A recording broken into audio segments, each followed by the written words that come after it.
everything. Art is life.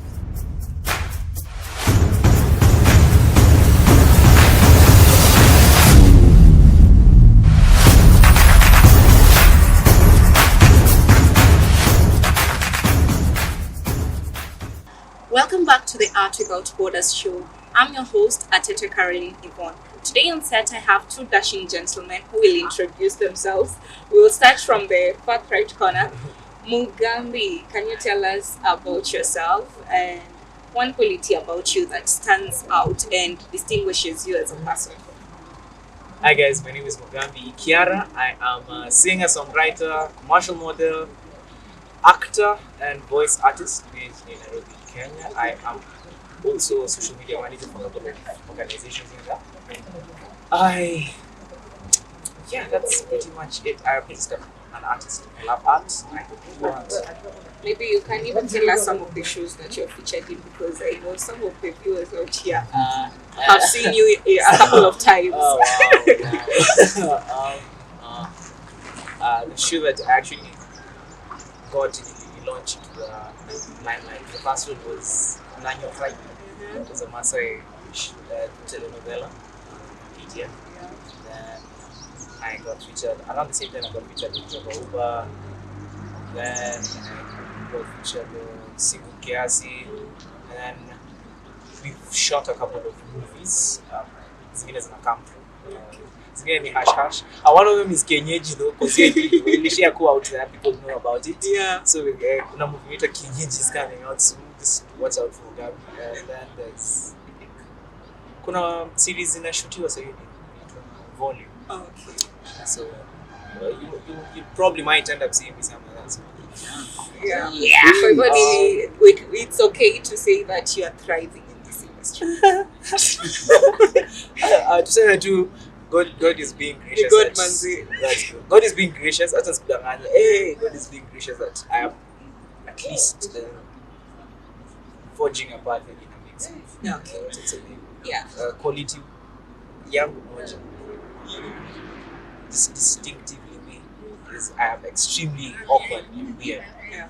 And I feel like when I say awkward and weird, it just in a blurring all the lines of the human interaction. Yeah. Because to me, I don't really approach people with amazing. Yeah. You're so famous. You just approach people as people. Yeah, if you're famous, I'm like, Good for you. I still make weird jokes with you. Of course, there's respect that people have earned that you're supposed to accord them, but I would still be me around someone who you think is probably in the streets, and you feel like I'll still be Mugambi to them as I would be Mugambi to Shammah, or as I'll be Mugambi to one of the bigger actors who are artists and all these things. So that is very good. Yeah. Shammah, you can introduce yourself. Na utuambie pia hiyo jina ya usanii. So, hi, my name is Shammah. Jina ya usanii, Allen, like, hi, my name is Barry Allen and I'm the fastest man alive. Yes, I got it from there. Okay. Yeah. So, can you tell us one quality about yourself that really stands out and puts you out there as a person? Resilience. Yes. So, when you decide to do something, we'll just go for it. Go for it. Very nice. You can tell us what you're studying. I'm a student in UN, third year, doing BA in Performing Arts. Mostly majoring on film, but I also do dabble a little in drama. Because currently you're out of school. Wow. I think my course is the second longest name in UN. Like one of them. Without the Bachelor of Science. So I did Bachelor of Science in Microprocessor Technology and Instrumentation. Yeah, even my mom doesn't know what that was. Unafanyanga nini Mugambi? Bora ni science. Because it was easier telling us computers and physics. Yeah. It's way easier to say that. Ideally, it's embedded systems programming more or less. Yeah. And how did you learn in performing arts? Because as a scientist guy, I expect to see you in science, but what we mostly know you with is maybe singing, acting, performing. So how did you learn them? It was a natural deviation. No, it was not. I think arts had been one thing I always wanted to do as a kid, but it had always been made to seem like it's a hobby, Yeah. never a real career. Career. Or every person who was seen in the limelight, you go, oh, I don't know what Yeah. There's always that notion around Yeah, around African stereotyping, parents, a yeah. very weird notion. And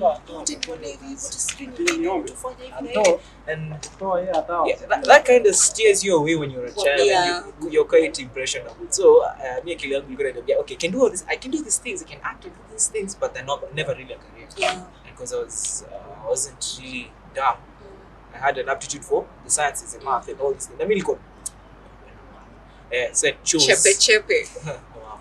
I chose a career that would allow me to still be as flexible, and it just came easy to me. That's why I was choosing things like, but then it's a go to science. I mean, math. Either way, it would not have been hard for me to study that, but I never really wanted the big careers. Yeah. At engineering, Daktari, wakili. I say hizo tasijaribu. So people in my school, because I think watu wananiuliza unachagua kwa studies, because watu walikuwa karibu na index zangu, unaona watu wana engineer, doctor, wakili, lawyer, still you like white collar. Yeah, so I decided not to go that route. I decided to go to tech because I remember some people saying in tech you can work remotely, you can have a cup and some freedom. So you can be you. Yeah, that's when you like, I want this. It's about tech. I love you somewhere in between. You like, okay, this is interesting. Some people ask for volunteers for a certain show, meaning that it was actually a play. Yeah. Sex for Grades. Among your time, so went there. I found people who were studying performing arts. Your time CG performing arts inakuanga a real course in campus. To me, performing arts is a hobby. Yeah. So I go there.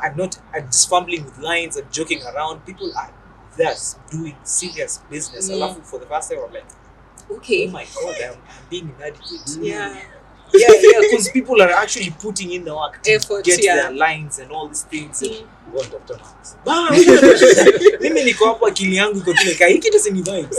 Yeah, so we were doing that with people from UNTT, and I had seen UNTT before, but got really pressure on so I got cast as a journalist. I got my lines actually now put in the work. Then afterwards I was cast as in another play as a musician. And then somehow I was also cast in the same play as an ugly woman. Nice. Yeah, like ugly looks.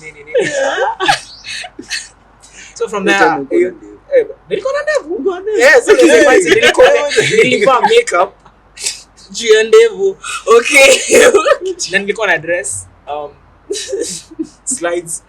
Then like a short dress nilikuwa fika hapa. But you gotta feel odd.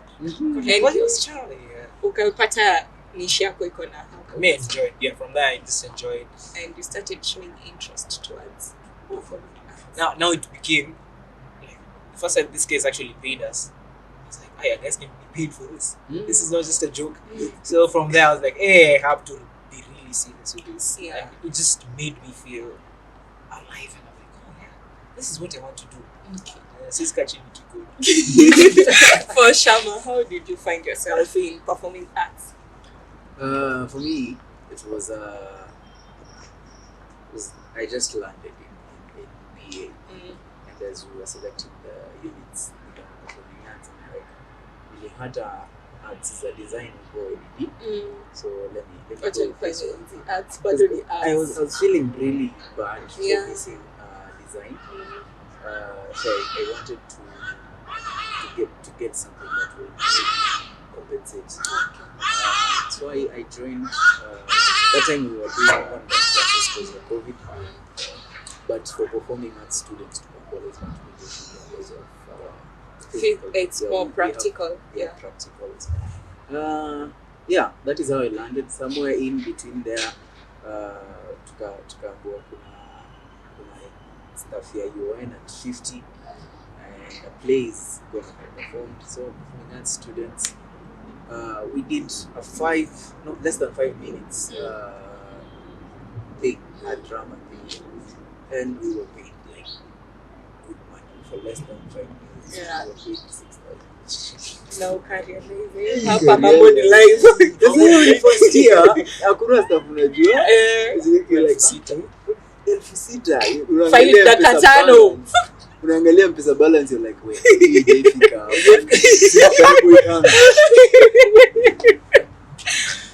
Siku karibu ihang. But prior to that I did have an affinity to the arts. Yeah. Other types of arts, music, drawing, Right. a little bit of painting, writing. Yes, I used to write a lot. It became a problem at some point. My parents said, "Jana unaharibu vitabu.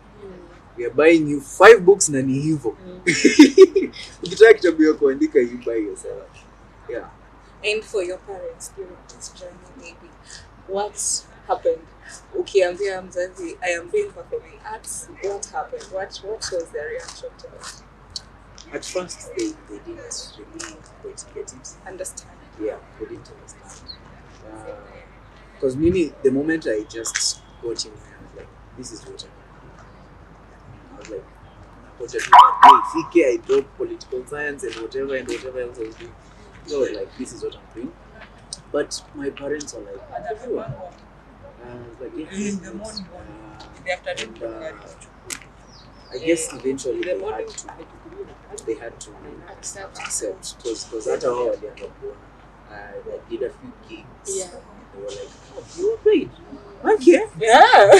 Go on. Yeah. Over the journey, it's been rough because studying performing arts, you need a lot of support from your parents. So you can tell even the parents out there of people who want to do performing arts, or maybe they want to do arts. Even there are people like Mugambi didn't know there was performing arts in your way. You can just talk to those youths out there and their parents to act as support for their children. True. You really need to support. If your kid comes to you and they're like, I want to pursue this film or theater, just support them. If they really have the passion for it, or if they are willing to learn. No. Support your kids. My parents have really struggled to get me. We were doing editing last semester. Yeah. And editing requires really heavy hardware. So they really struggled just to get me a good laptop to be able to edit, and even a camera. Things that you need as a performing arts student, and also they boost your skills as an artist out there. And for you, Mugambi, now you've studied science. Your parents are waiting for you to start working as a scientist. Kidogo anakuona Nyarorai. What was their reaction? One thing you should always remember is if your parents have been used to having a stable job that is either kwanza kama ni government job, jaribu convince that there's nothing better to life, but you can do something else that doesn't require you to be in an office 24/7, wearing official clothing, doing all these things. Anataka ikue internship 8 to 5, alafu ukitoka internship unaingia job. Ukiingia job uko employed, wewe sasa ni working member of citizens of the community. And my mom, because I only live with my mom right now. My mom was she was first of all confused, extremely confused, and then she got pissed. Alikuwa amekasirika. Sasa mbona and then what is inside the air on TV when it aired she's like oh my god my son anapigia watu masimu. So alikuwa na pride nyingine mtoto wangu anafanya kitu kwa TV Bas. and then production halted for a while. So she's like sasa utafanya nini ingine maisha yako? And in my head I'm like no, I have other things I'm doing. Okay. The ads I'm shooting, the voiceover projects I'm on. Yeah. So but most of these things take a while before they're actually aired. The production for TV is very different from production for film. Yeah, so if I because the Kenyeji film we shot it in the beginning of January. Yeah. It will air somewhere in August. Yeah. It will, In September, it will be released in sometime in August, September. I even not sure what we do. So your time yote, your parents are like, "Una do?" It's simple. Yes, they never really think of it as they want you to always be the life of something 8 to 5. The life of an artist, especially one who's out there doing things commercially. Trust me, you'll be working for extended periods of time. For like a whole 2 months you're working. You don't have a social life. And then you realize you have like a whole 3 weeks. You're just free. So it's up to you to either engage yourself with rehearsals, or workshops for the artists. Go and also learn a skill or look at other people's art, because at the end of the day you're not just being the architect. You need to learn a couple of different something things. new. Always find something new to learn. As I was saying, you always want to learn a new skill. Probably you want to also learn how to play an instrument. Or okay, I think I could try voiceover. I can do this. You go and get workshops and training. Know how to handle the equipment. Probably even learn how to edit for yourself. Now you have to teach yourself all these things. So the life of an artist you are always working. Because artists are people who are mirrors to society. And most of these people are extremely expressive and they hate confinement. All artists I know hate confinement. They want to work within schedules and they want to express themselves. They want to flow with it. You just flow with your art. You make it as real, as believable, and as timeless as you can. So hii kazi yote ya mom expects Mugambi kuwa na degree yako mnakwenda, because to them the degrees are what gave them jobs. But for us, your passion or your enthusiasm or your choosing to go and learn something is what is ending up being a career for you.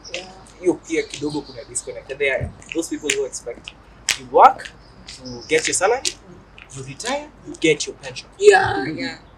And for many artists, you're gonna probably get a lump sum of money, and then you don't have money, and at times you probably spend it on ujinga, and then at times you don't have money. So you need wisdom also. When it's msanii ukije watu wanakuona TV like hey, this guy is loaded. Wow, bro, do I go? Unapata tu like for 2-3 months to go. So it's more or less like being an artist is a gig thing. It will never be pure employment unless you end up starting your own company, production company, and all these things. So okay, I think you've really educated some of the parents out there, and some of the artists also, the upcoming artists who don't know, they get money, like the way Shammah got 6,000, akaenda kajispoil, akasawa tainama, Linda form immediately. So I think you have also put some insights on that. Can you give us some of your milestones? Maybe for Shammah, we start with Shammah there. Some of the scripts you have written, some of the work you've done, and what you expect to do as you enter, because you're in that year. Next year you'll be completing school and you will be a full-fledged artist, trained artist. What do you want to do? I think for me, I'll mostly focus on film and directing. I have a passion for yelling at people.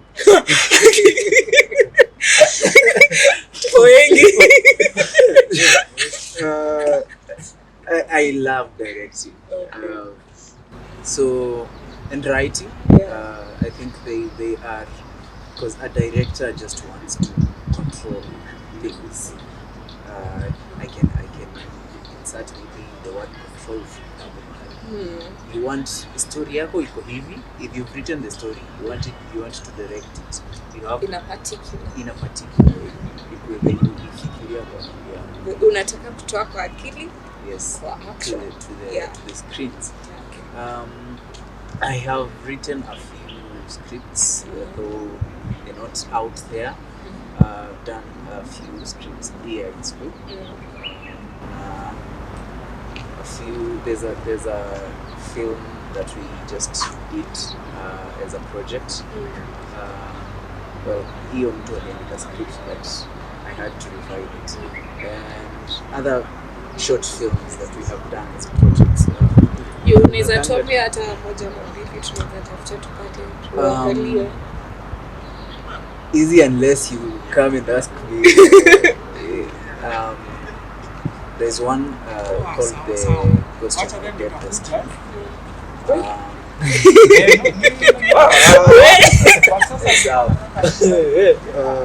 The one we just finished shooting is called Broken Dreams.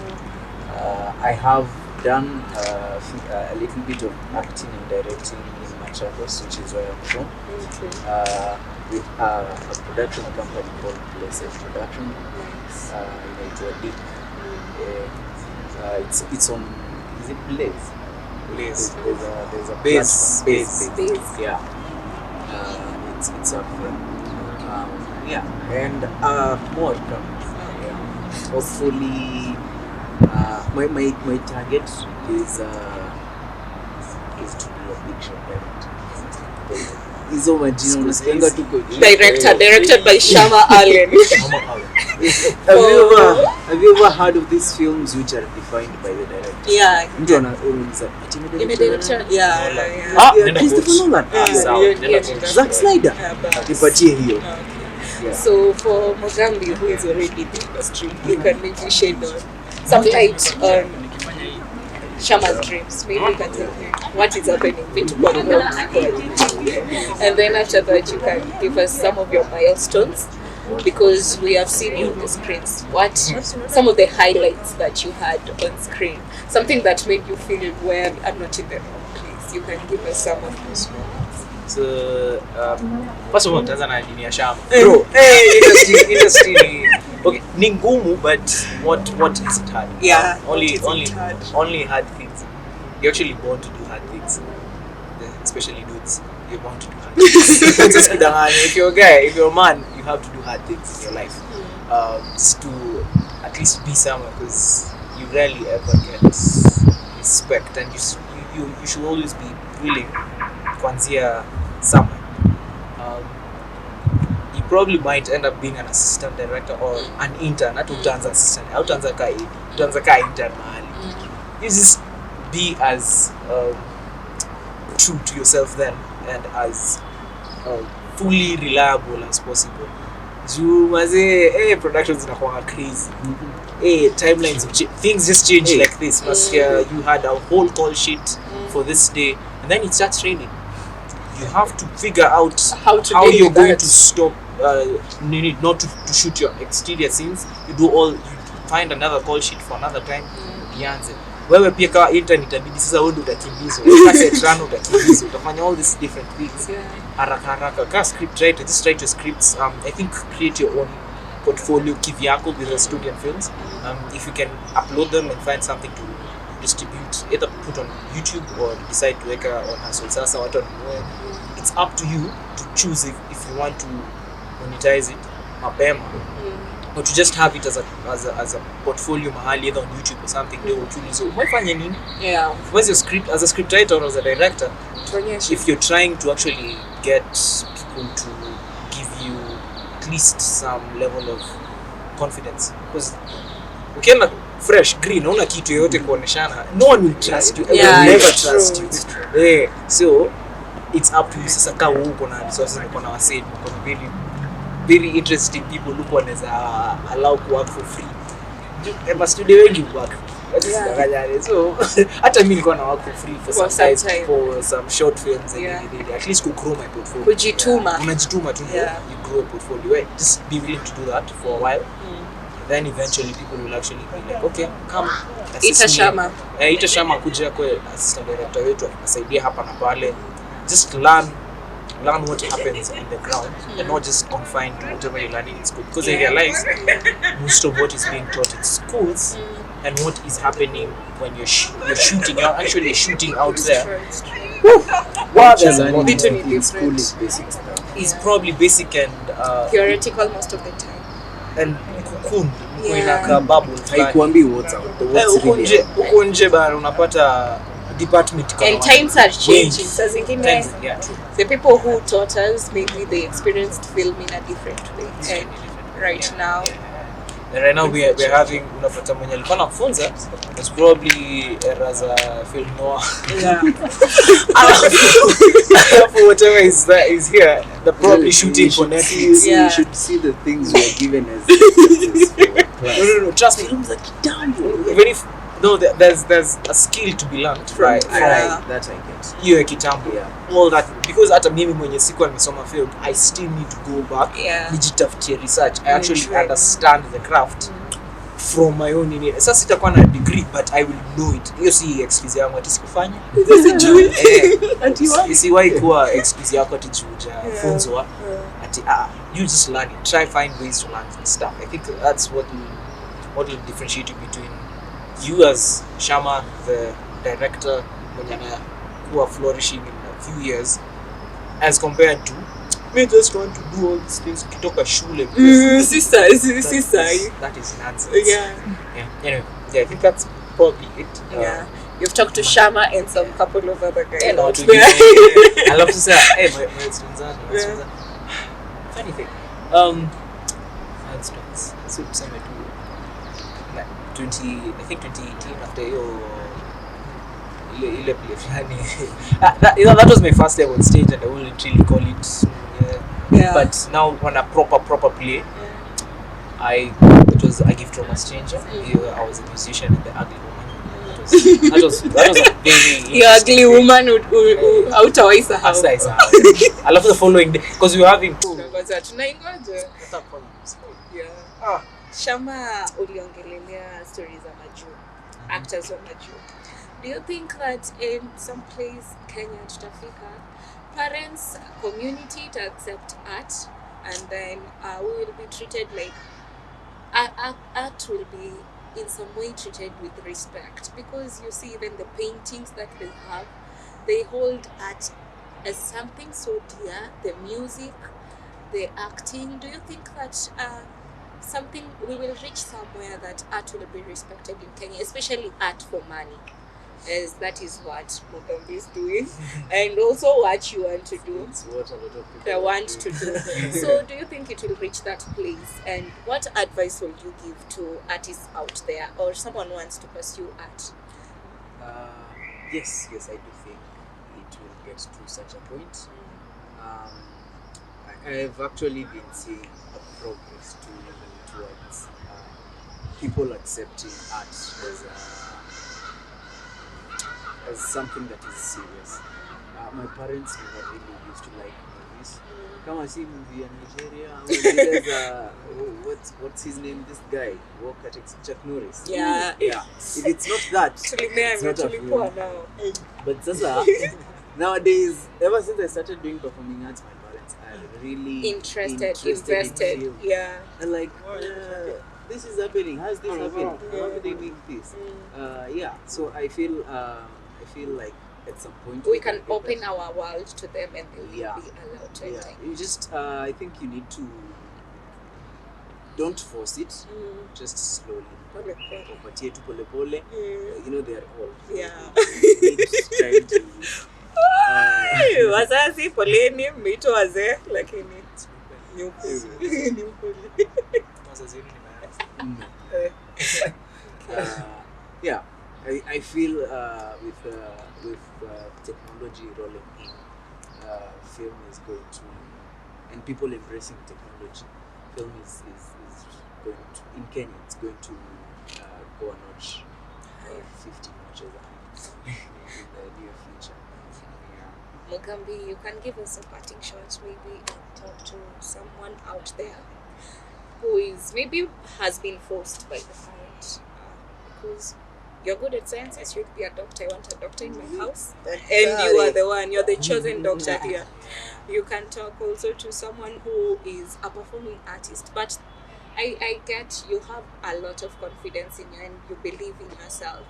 Someone out there knows they can do something, but they have a lot of self-doubt in them. What will you tell such a person? For the person who anafosiwa kufanya kitu na mzazi, I believe that you're supposed to always, you should respect your parents. Definitely. So you must respect mzazi wako because mnaweza clash a couple of times, but isiwe isemekana that you are being disrespectful. Don't be disrespectful. Always handle your parents with a lot of openness, clarity. This is what I've planned out to do. If they lash at you, just understand. Many times itabidi too you understand because that's how they were brought up. Yeah.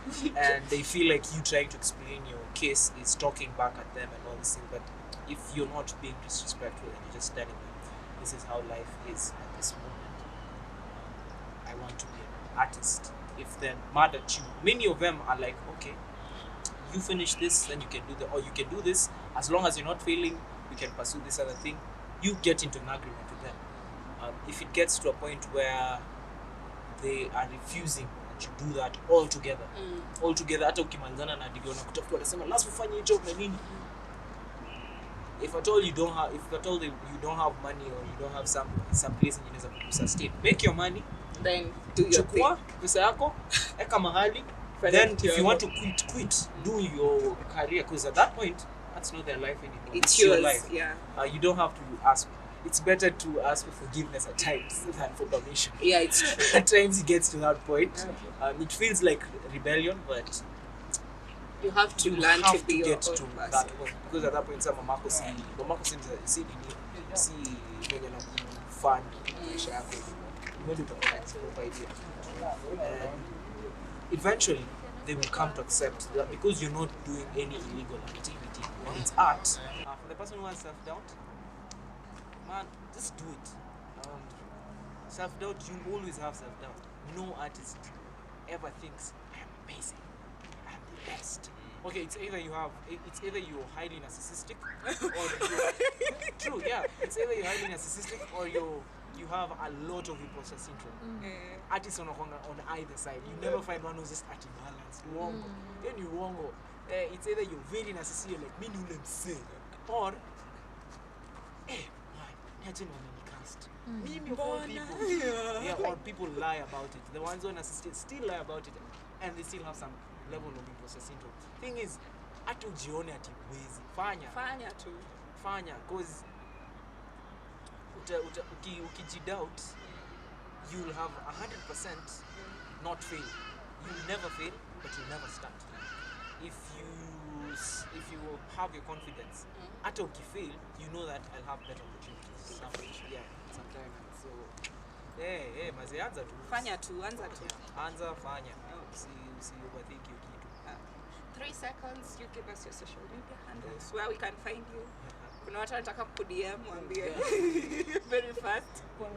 Ukitaka kuni-DM, DM kuhusu business fulani. Umesikia? Ni DM eti, hey, that you cute. Ustaki hiyo maneno. Mimi si cute. Yeni ageuba. I am not cute. I'm not cute. Tena mimi. Instagram, I prefer Instagram many times because that's where I get work from. Instagram _Mugambi _ and I think from there you can get all my other social media. Kutoka hapo tu niuliza where's your IG, where's your Facebook, where's your nini, Twitter, TikTok utapata from there. Yeah, because that's my fast means of communication. Shammah, your social media handles. Hey, usanii social media handles, I'm also going to go with Instagram, at the_real_Shammah_Allen. Okay. Yes. _real_Shammah_Allen. Just say the real and Shammah Allen. And then you put Uh-huh, underscores in the middle. Underscore. So. Thank you so much for staying tuned. We have had a really insightful conversation about arts and performing arts. Every artist starts as an amateur. Make your step today and start your arts. It has been the show Art Without Borders. I've been your host, Atete Caroline Yvonne. Till next time, see you.